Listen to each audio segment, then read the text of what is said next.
Yeah, okay. Any views expressed are the opinion of the guest. It's not a representation because the programming reflects that Politickin with 4 eyes. It's really no competition. Suffocating with the dope. You know I be twisting. Real ninjas out in the field. Now we cotton picking. Not to mention our intention to cover topics and many of the subjects. I got more lines than the deli at the Publix. With King Pharaoh, PoPolitickin, I'm pistol whipping. Rappers jeopardizing hip-hop position, my opposition, intuition, prediction like writers on The Simpsons.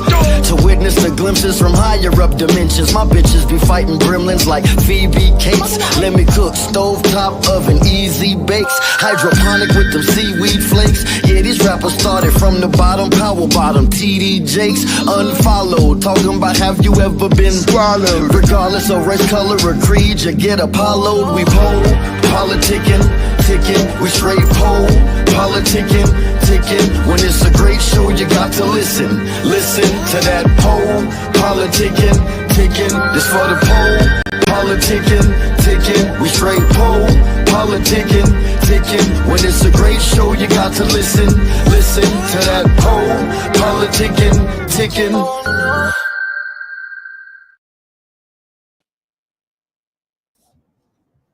Welcome back to PoPolitickin.com, your home for self-help meets hip-hop. Right now, we're live on X, YouTube, and Facebook. Check us out where you listen to podcasts. 1212. I'm in a place to be. Rejoined with SectionToo. How you doing, bro? I'm good, man. Can't complain. How you doing? I'm good, man. I was like, man, when was the last interview? I'm thinking it was like a couple years ago. Shit, it'll be 3 years in February.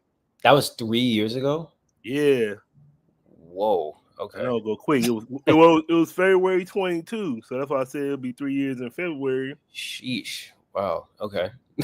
So anything these last couple 3 years, have you had any like moments in your life that made you pivot your thoughts and pivot your thinking, some life-changing events, anything happen?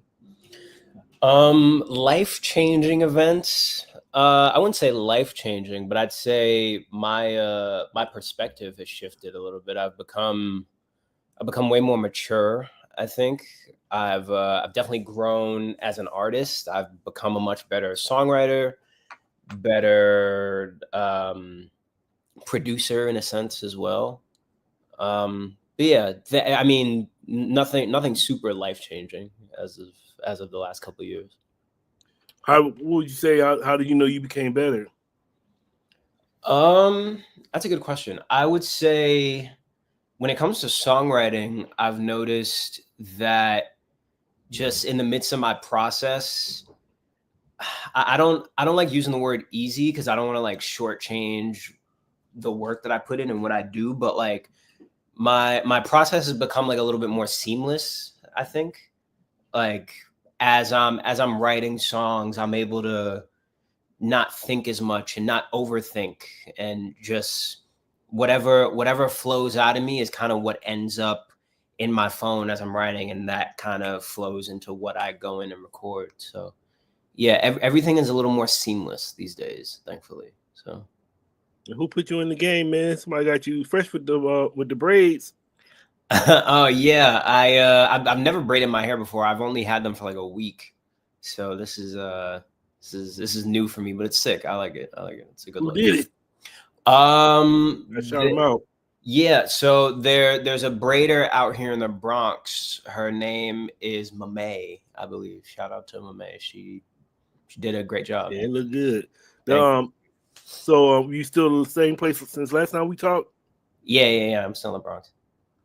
Yeah, man. I feel like with you, man, like you actually kind of one of my favorite like R&B, like especially male artists. You one of my favorites. I feel like I be telling my wife, I was like, man, like I feel like I'm just catching on, but I know you're gonna blow, but I just know you before you blow. I was like, this dude gonna take off. I don't know why you ain't take off yet, but like this dude gonna take off. I appreciate that, man. Thank you. I mean, it's been a steady incline. I would say there were times where I thought things were gonna shoot to the moon for me, and things didn't happen that way. But I mean, I'm I'm confident in my ability and what I'm able to do. So it's only a matter of time, I think. And I remember I was talking to you because I saw you on the radar doing the freestyle. Well, it was a freestyle, or was it some of your music? So yeah, so I performed a song off my album. Yeah. One of them, and then the other one was just like an unreleased song. So how was that? That was sick. I mean, I've been watching On the Radar for the last couple of years now, and they've always been really good about like harnessing new talent and just like kind of being on the cutting edge of like what's going on in New York and elsewhere. So to be able to showcase my stuff on that platform was an honor, honestly. Super grateful. Shout out to Calvin who reached out over there. So, and then I noticed since the last time we talked, you dropped 2 projects. Yeah, February. You said February. Yeah. I've dropped 2 projects since then. Heaven Knows and Forever Yours. Mm-hmm. So I guess just talk about the Heaven Only Knows before we talk about the newest one. Just talk about that one a little bit. Yeah. So Heaven Only Knows was like a very big step forward for me in terms of my musical progression. There was a lot of like. I really figured out what I'm good at on Heaven Only Knows. Like I at that time I felt like my pen was like my sharpest it's been, and I felt like I could make anything, any kind of song under the sun I could make. And that's kind of what I did. But I was still kind of staying in the parameters of like what I know I can do. And then I think fast forwarding to this latest project, Forever Yours, this is just like, this is like Heaven Only Knows 2.0 in a sense, and not necessarily in like subject matter or just like any, like I can't compare them like subject wise or even sound wise really, but it's just another level of progression. That's the only way that I could compare the two. It's like I started in one place. Let's say that start point was Heaven Only Knows. I felt as though I was competent in penmanship and songwriting and vocal ability. But the time between Heaven Only Knows and now Forever Yours, I've shot up like leaps and bounds. To me, I think I've been taking vocal lessons, and I feel as though right now I'm kind of like at the apex of my vocal ability, just writing more and just kind of experimenting and trying out new things songwriting wise. I feel as though my pen is like bulletproof at this point. So honestly, I'm just excited to see where I go from now to wherever the next place is that I go. I'm just excited to steadily get better. Are you still writing and producing? Still producing a little bit. I mean, I've kind of left a lot of the production to my best friend who I still work with to this day, Goodwill. I leave a lot of that to him, but I've put production in the backseat kind of, and I've just focused more on songwriting. And why is Goodwill your best friend? Why is he my best friend? I've known that man since I was 15 years old. He's seen me at my most. He's seen me at my most me, if that makes sense.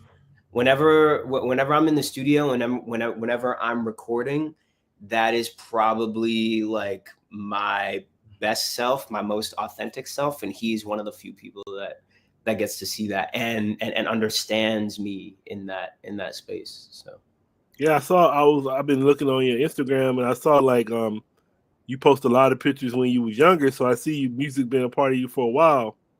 Yeah. I grew up a huge music fan.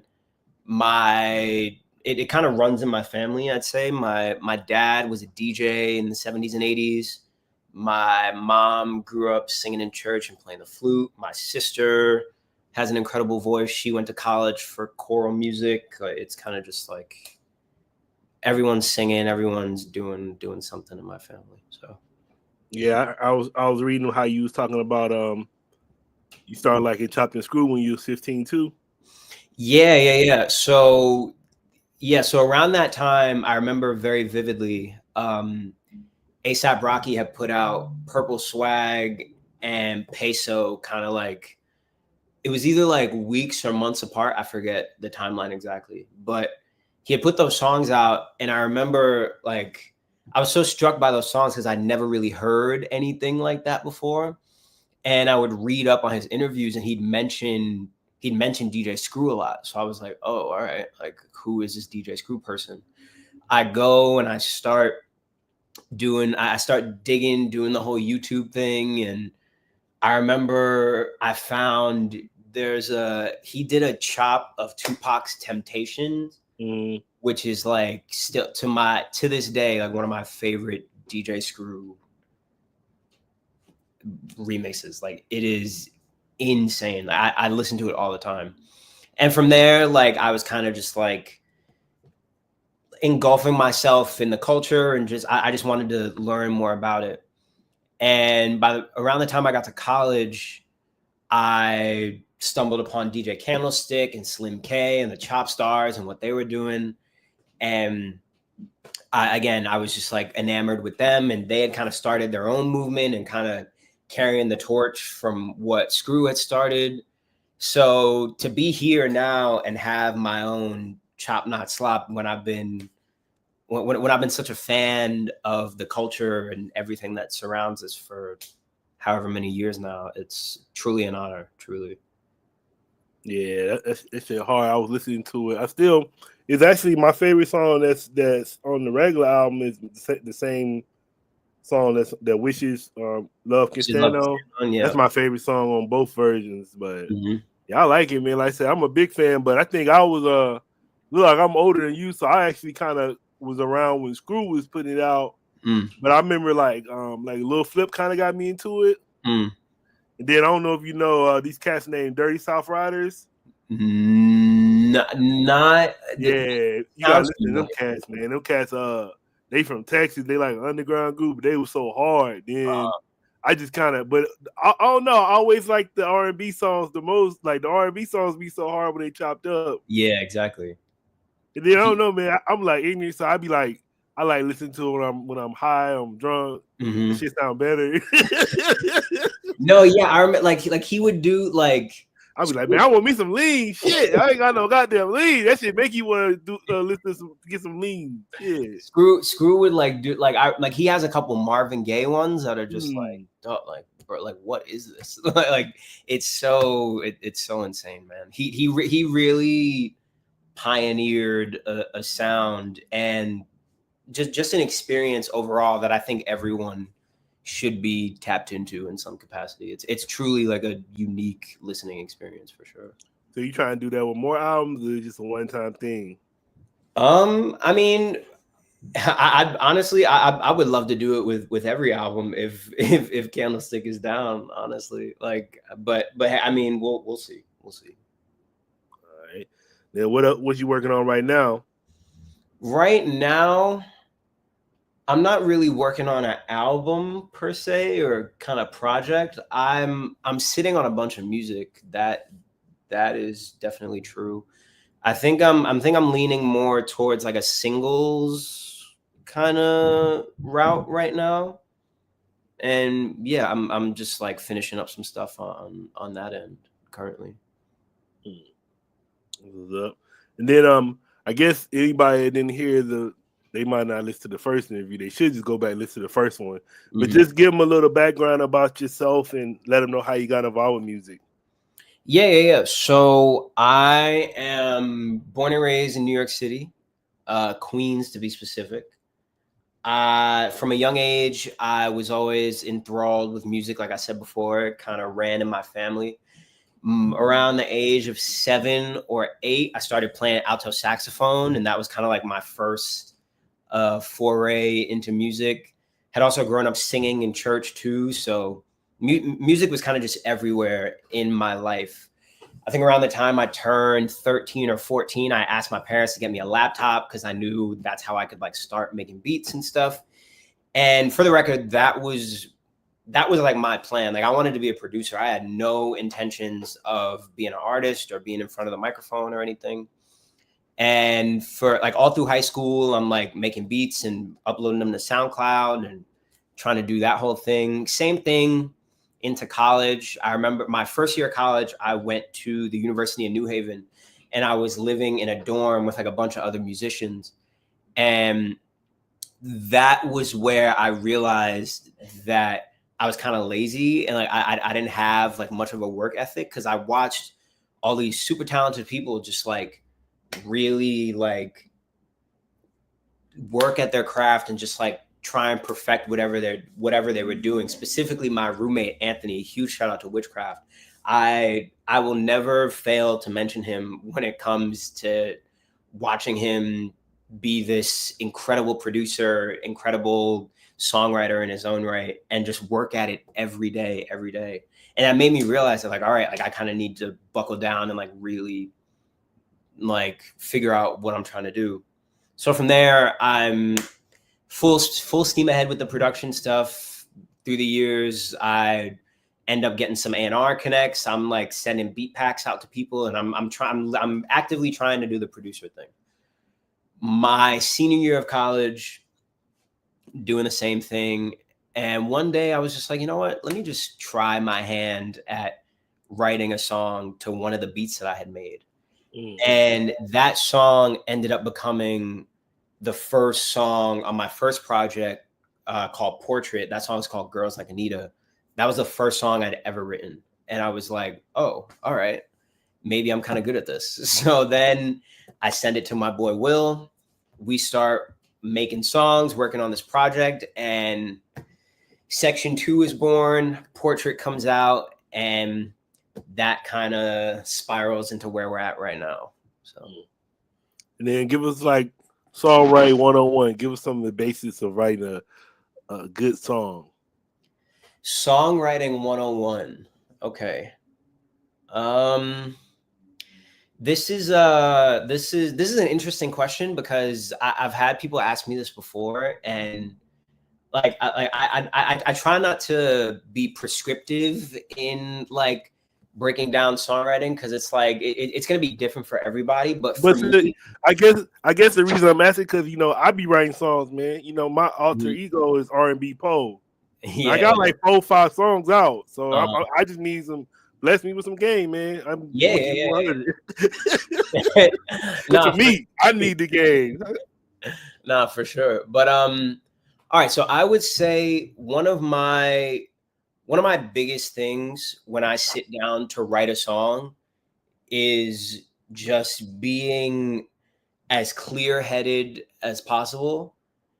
If I have a lot on my mind and like if I have a lot on my mind and I'm also trying to write, sometimes it's difficult. Sometimes I'm able to channel that into what I'm writing, but a lot of the time it kind of just like jumbles my thoughts, and it's a little bit difficult to like actually say what I know I can say clearly. That's a huge thing. 2, I would always say just like stick to your first instinct. You're like 8 times out of 10, your first instinct is the way to go. I've had songs in the past where like I'll write a verse and like I'll write a verse and like I kind of know where I want to go for the hook, but like I'm second guessing it because the idea seems too out there, or it's like, oh, like I don't know what people will say if they hear me say this or that or whatever. And it's like, if you abandon that idea, someone else will get it. A good idea that is housed to you, like that is like entrusted to you, like keep it.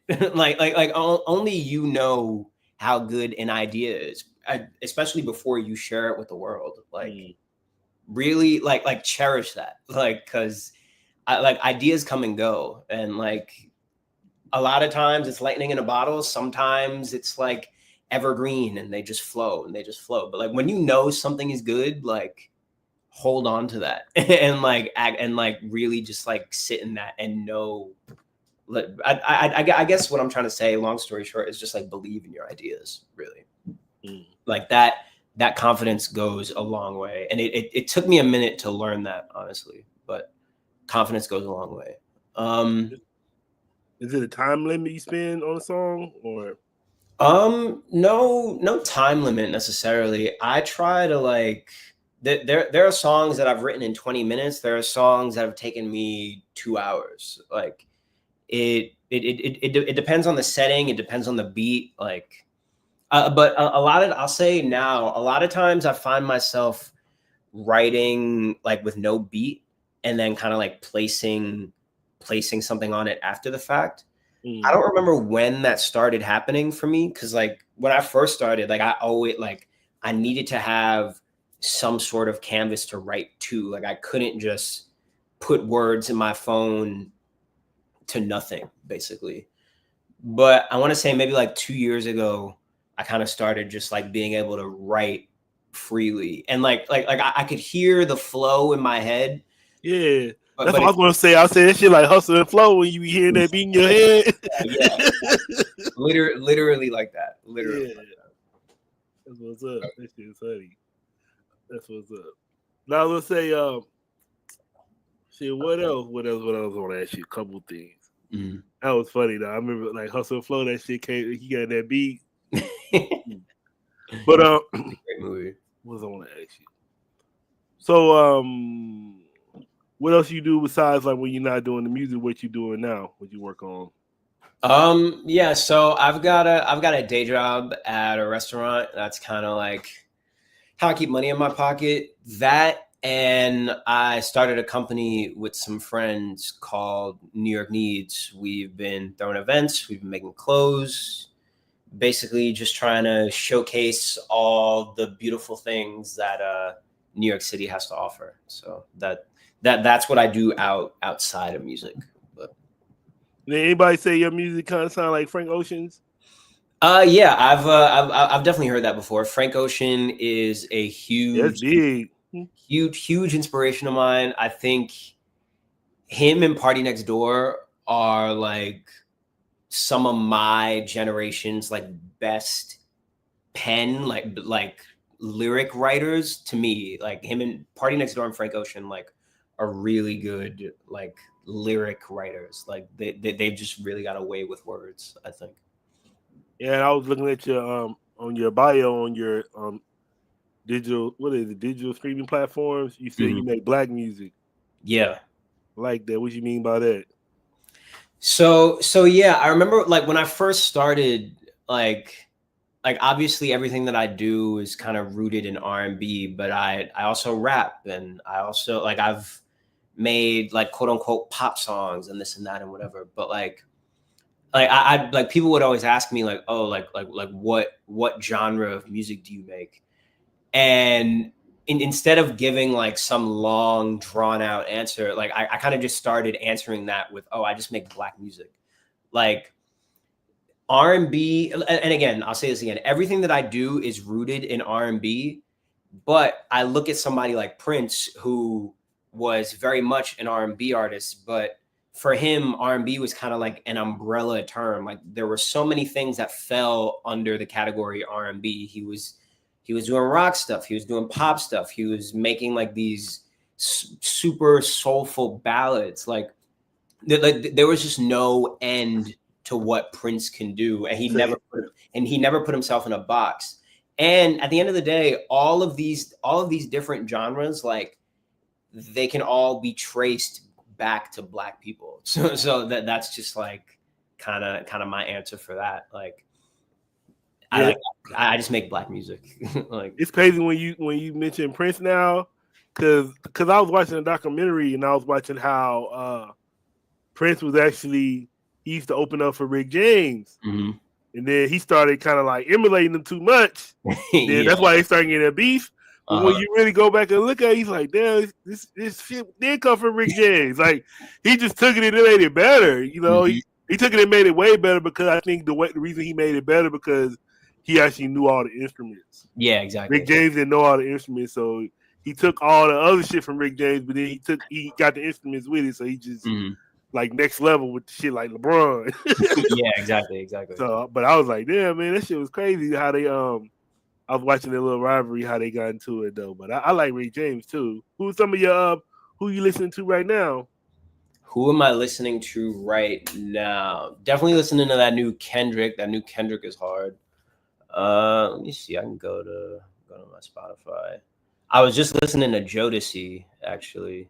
Yeah, I guess I'm kind of loyal, man. I ain't listen to that Kendrick yet. I don't even know if I can do it, man. I'm Team Drake. Okay.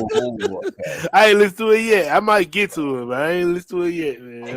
The Kendrick album is really good. Very good. Very good listen. I've been listening to the new Smino that came out yesterday. What else? There's this new kid named Netspend that he put out an album yesterday that I was listening to. The new Tyler the Creator album is great. I've been listening to that a lot. No Worries, Anderson .Paak and Knowledge, their duo. They came out with something else? Yeah, that album. A new one? Yeah, it's like one of my favorite albums to come out this year. Okay. Yeah, I saw them live, and then I like that one they had like one of my favorite songs. It's on that it'd be like "You My Best Love." Yeah. Mm-hmm. I saw them at rolling. I think it was Smoking Grooves. They was tight, but like a long time ago. It was probably like 7 years ago. Mm-hmm.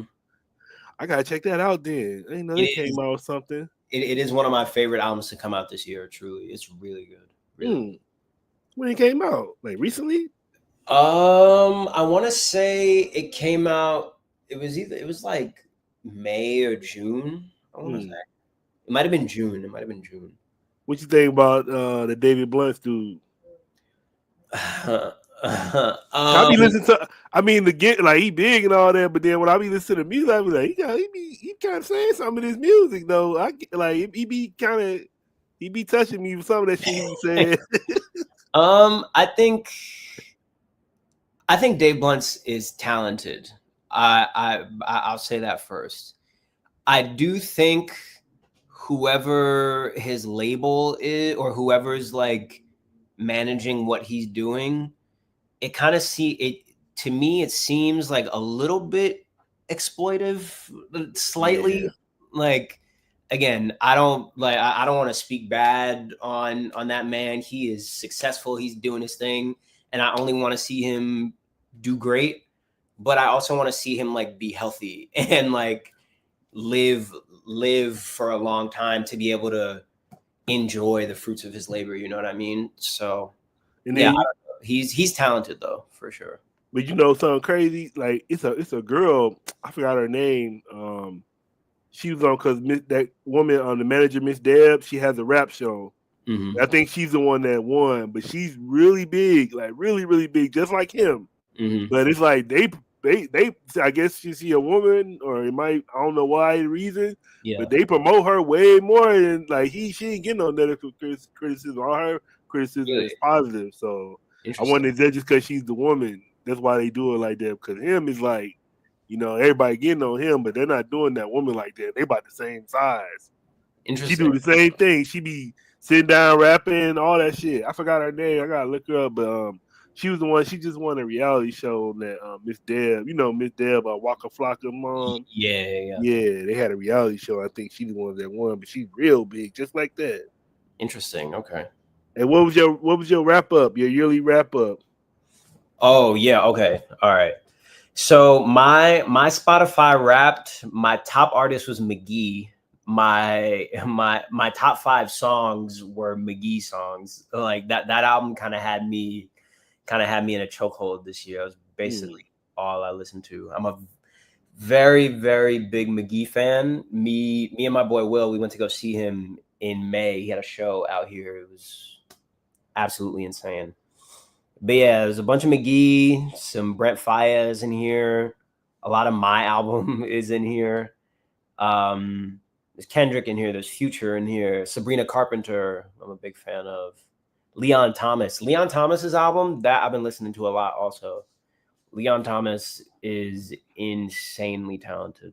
And then I was asking, we was talking about this on one of the last shows. We was talking about October London.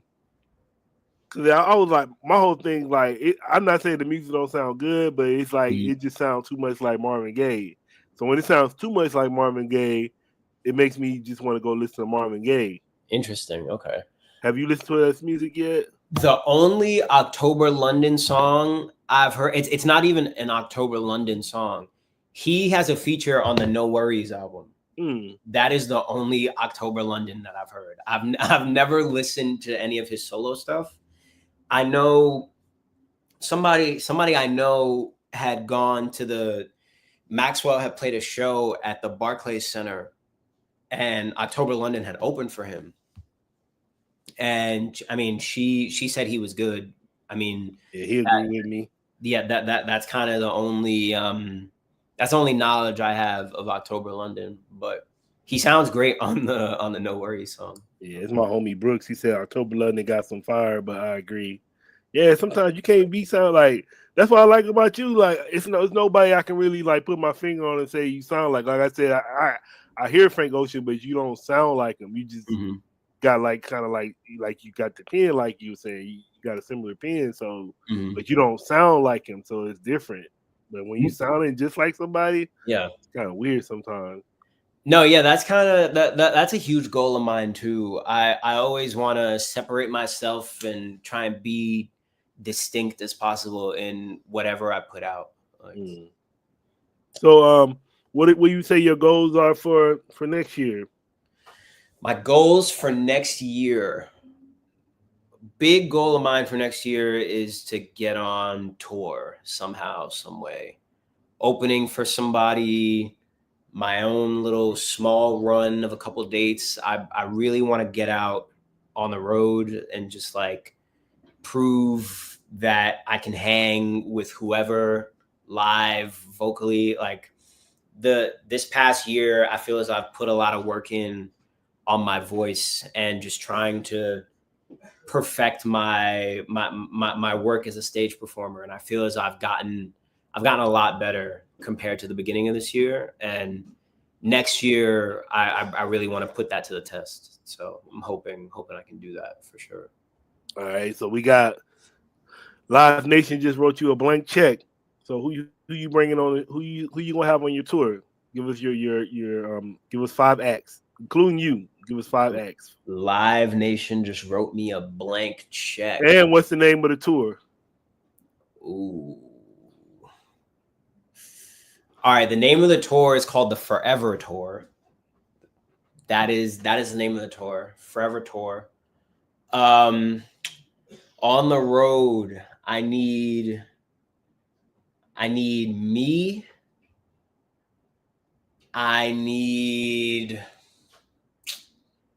Damn, this is a good question.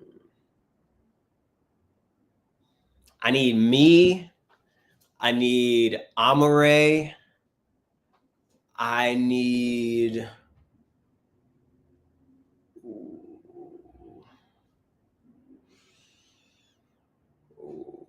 Mavi.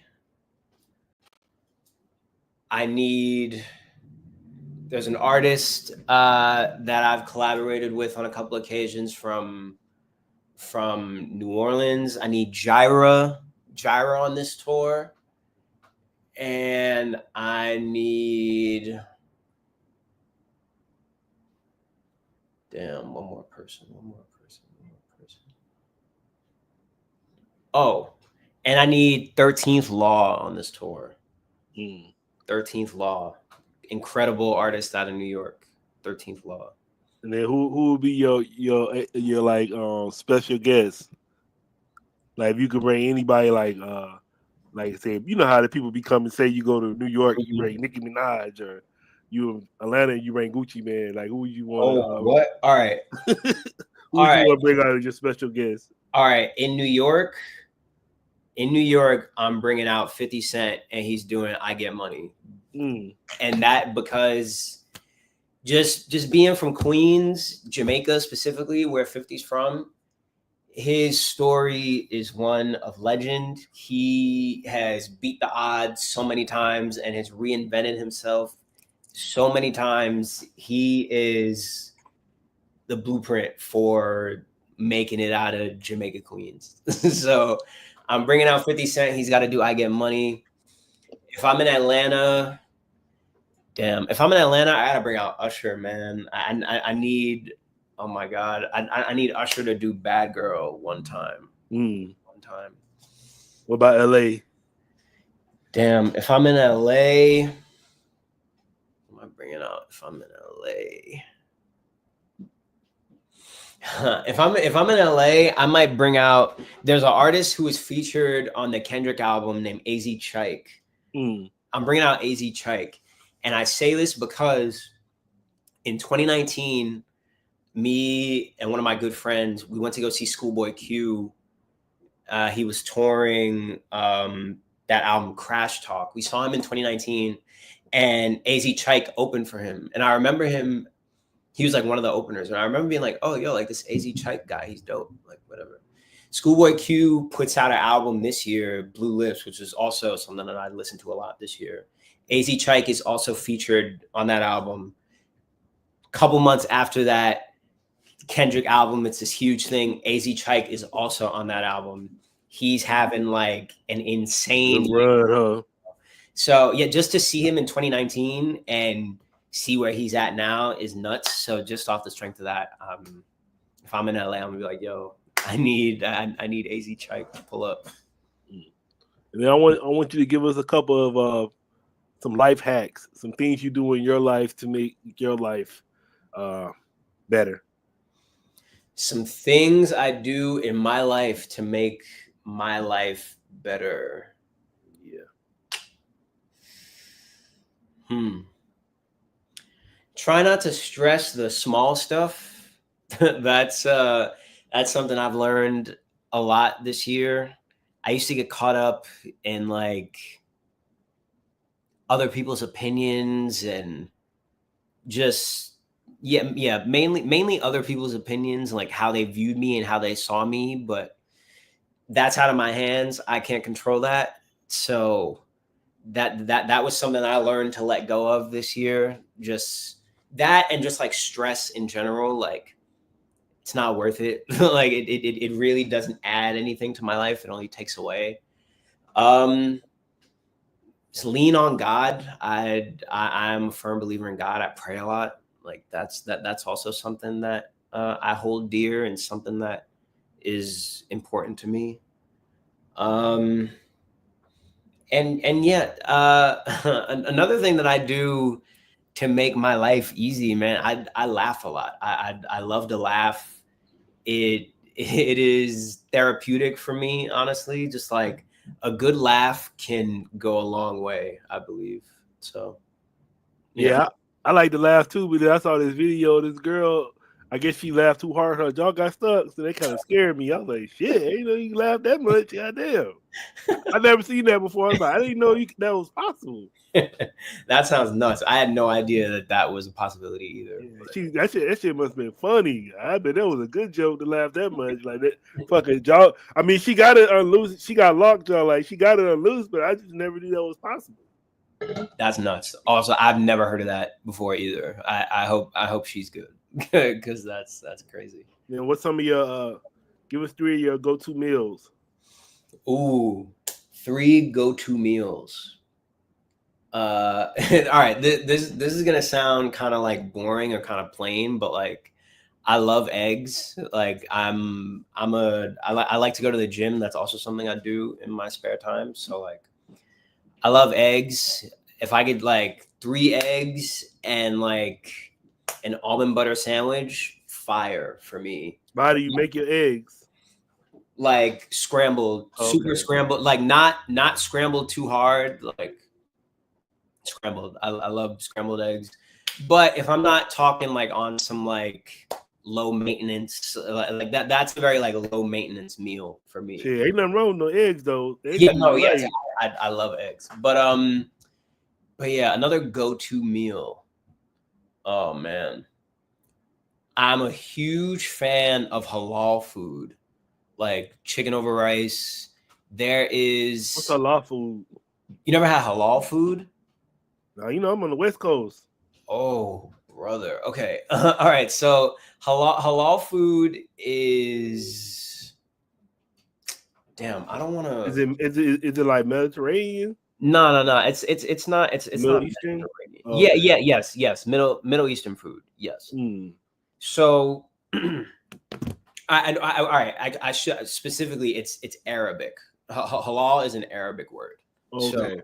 So yeah. But yeah, you can do like chicken over rice, lamb over rice, falafel. Like I love halal food, and specifically there is a spot near St. Mark's. There's a truck because my boy lives over there. There's a truck that I go to all the time. Chicken over rice, white sauce, hot sauce, $9, and the plate is like full fire. So good. Right. What's your last meal? You say what? What'd you say? No, I said, what's your last one? My last meal. Damn, I'm not gonna lie. This I'm a big Raising Cane's fan. Man, they shit mid out here. All right. I've heard it may be like a recency bias thing for me, just because like New York just got Raising Cane's like 8 months ago, and like it is like a very new thing here. Like I've always heard of it as like there's a song on Heaven Only Knows that's like named after Raising Cane's. Like when I wrote that song, I had never had Raising Cane's in my life. It was just like something that I knew. It was like you manifested it. You like, I'm gonna eat this shit one day. It was like it. I only knew it as a Southern thing, so I was like, all right, like we'll never get New York is never gonna have a Raising Cane's. Lo and behold, New York has 2 Raising Cane's now, and I've eaten it a number of times this year. And I don't know, man. Chicken's good, the sauce is good, the fries or whatever, but and like the toast is great too. Like I don't know. Yeah, I mean, because I remember it was kind of the same way out here, but the Raising Cane's by me is like probably 45 minutes. So we never knew. We like last year, we was like, man, let's just go on and go. But we was like disappointed. Like you said, the only thing we really liked was the bread and the sauce. I didn't even think the chicken was that good, so we haven't went since then. But now it's actually one like 10 minutes from me, but I just don't go no more because I ain't like it like that. But the sauce goes a long way. You like it over Chick-fil-A? Oh no. Like, but it is Chick-fil-A. Like I find myself closer to Raising Cane's than I do Chick-fil-A a lot of the time, which is why I probably eat it more. All right, and then I'm not talking about alcohol. I'm just talking about regular drinking, regular beverages. What do you like to drink? I drink a lot of water. I love kombucha. Yeah, I don't really drink juice or soda, but yeah, I drink a lot of water and a lot of kombucha. Yeah. What kind of water? Just regular still water. Occasionally I'll have a Topo Chico. Topo Chico's good. You drink distilled water? I'm not big into distilled water, no, but just like regular still water, like just like I've been saying because people be like, I be like, I ain't into it. I mean, I am turning into like a little water snob, but I'm not like some people. They be like, man, I can't drink. What's the one? Aquafina, Dejani. I'm like, man, I drink all that shit, but all right.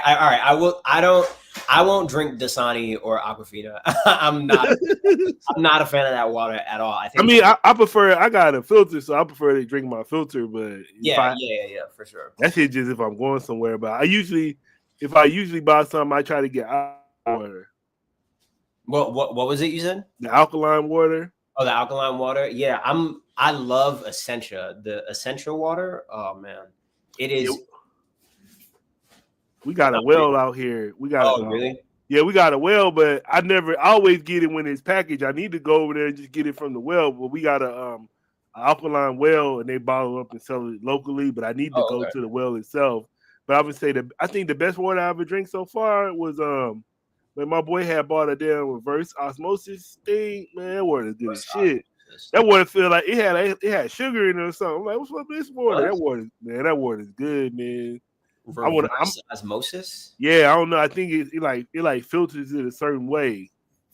Interesting. But yeah, he had like, cause he had bought it, but it was like 2 or 3 big ass pumps, and it do something to the water. I guess it like double filters it or something. But that water is so good, man. That's probably the best water I ever had. I ain't had no water since then, but I might have to get one of those for me one day, because that water was good. But it's like, I think those things are expensive, those reverse osmosis things. Reverse osmosis sounds like something that would be, sounds like an expensive process. So, yeah, it costs a little bit. Yeah. You got any plans for the holidays? No, not really. I'm gonna just be kicking it with family, man. Just trying to, holidays. It's a big thing for us. We like to come together, hang out, eat, bug out, chill. So that's top of the list for me this year. All right, man. Anything you want to say to your fans and supporters? Fans and supporters, I love you. Thank you so much. You have no idea what your listenership and your support has meant to me this year. And yeah, we got way more coming in 2025. So thank you. All I can say is thank you. I'm so grateful. Thank you. All right, man. I want to say thanks for coming through Politickin with me. Of course, man. I always appreciate you having me, man. Extending your platform to me really means the world. So thank you. Thank you. No doubt. You want to tell me your social media and everything? Yes. Y'all can follow me at SectionToo. That's at SectionToo_ on Instagram. Just at SectionToo everywhere else. What's your favorite apps right now?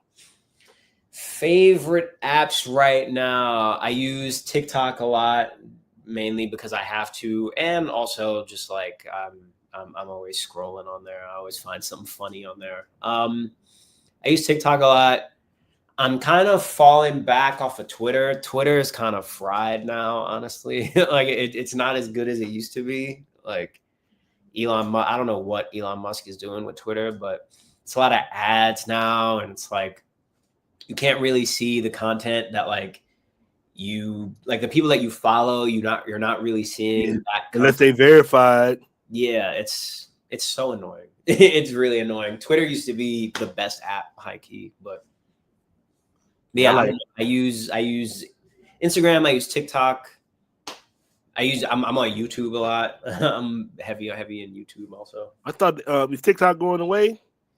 I saw something about that today, that like if they don't figure out something by like January 19th, like it might get banned or something. I don't know how true that is, but yeah, that's the only thing that's kind of like, because I actually was going to school for cybersecurity, so we used to talk about it, and they got some crazy shit in them damn little bylaws, and then it's owned by a foreign country. So and it's like hella users on there, so it's like they basically have all these Americans' information. So it is kind of like, I know people want to be on social media, but it's like, man, you can't have all the. And then they be influencing like certain posts, and they make you like people be thinking they like what they like just because.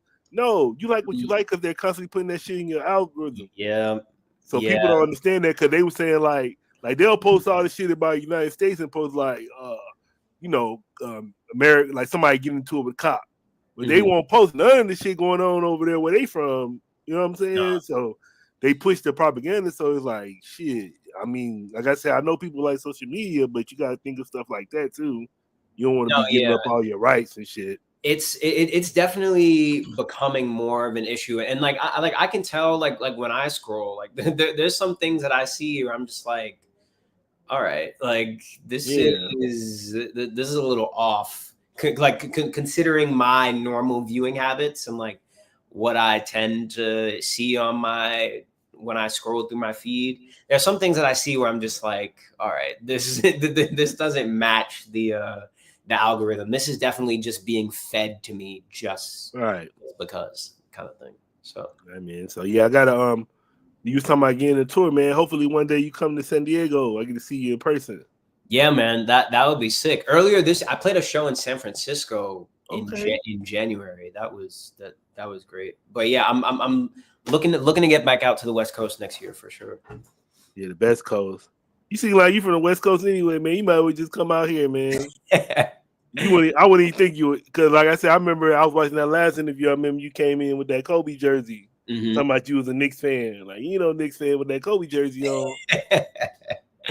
Nah, man, I'm a huge Kobe fan, man. Huge Kobe fan. What you think about the Knicks this season?